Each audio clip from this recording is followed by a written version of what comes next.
تعلیم لینا شروع کر دی۔ دوسری بات دیکھتے ہیں رفاقت رکھنے میں،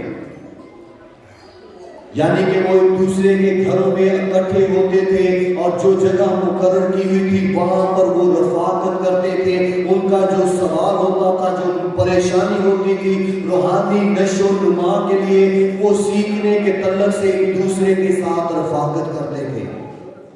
دوسرے لفظوں میں جسے کہتے ہیں ایک دوسرے سے ملنا جلنا، بیٹھنا اور ایک دوسرے کے بارے میں جاننا سمجھنا اور ایک دوسرے کے ساتھ وقت گزارنا، اسے رفاقت کہتے ہیں۔ انگلش میں کہتے ہیں فیلوشپ۔ تیسری بات کو دیکھتے ہیں تو وہ کیا ہے؟ روٹی توڑنے میں۔ جب روٹی توڑنے کی بات آتی ہے تو یہ روٹی توڑنے سے مراد کیا ہے؟ وہ خداوند یسوع مسیح کے حکم کی تابعداری کرتے تھے جو پیغام شاگردوں کو یسوع مسیح نے دیا تھا۔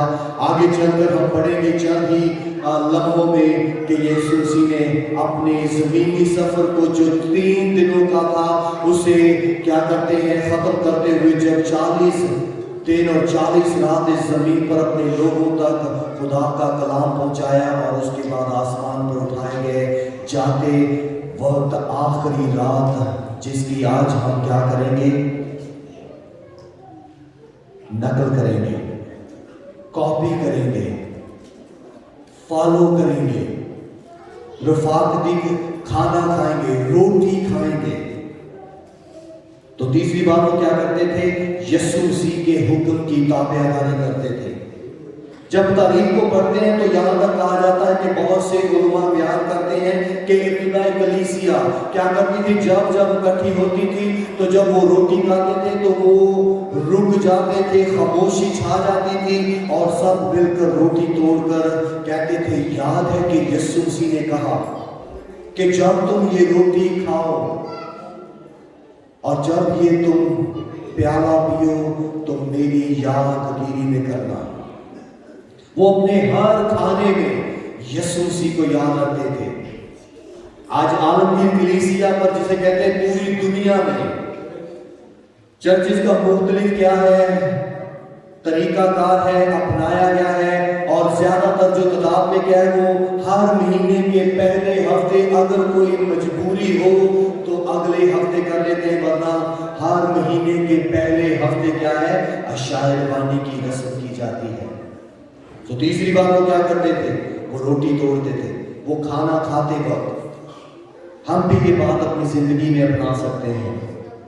روزمرہ کی زندگی میں جب روٹی کھائیں اس میں سے ایک نوالہ دیکھ کر اس کی طرف غور کریں کہ یہ وہی روٹی ہے جو ہمارے لیے توڑی گئی، یہ وہ روٹی ہے جو آسمان سے اتری، یہ وہ روٹی وہ ہے جس نے کہا کہ جو کوئی مجھ میں سے کھائے گا وہ کبھی بھی موت کا مزہ نہیں چکھے گا۔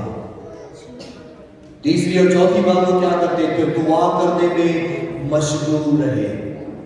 دعا کیا ہے؟ خدا کے ساتھ گفتگو۔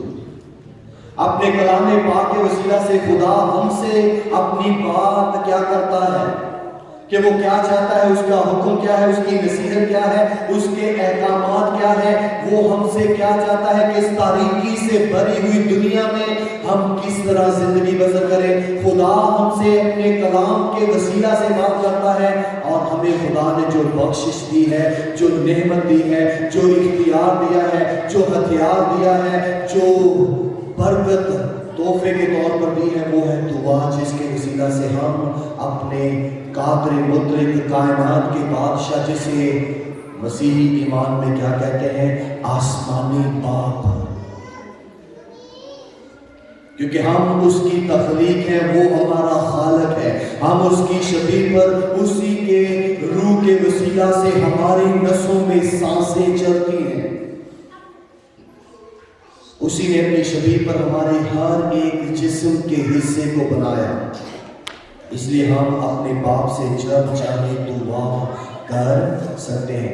یہ 4 باتیں تھے جو ابتدائی کلیسیا نے اپنی روزمرہ کی زندگی میں اپنائی ہوئی تھی: تعلیم پانا اور رفاقت کرنا، روٹی کھانا اور اس کے بعد دعا کرنا۔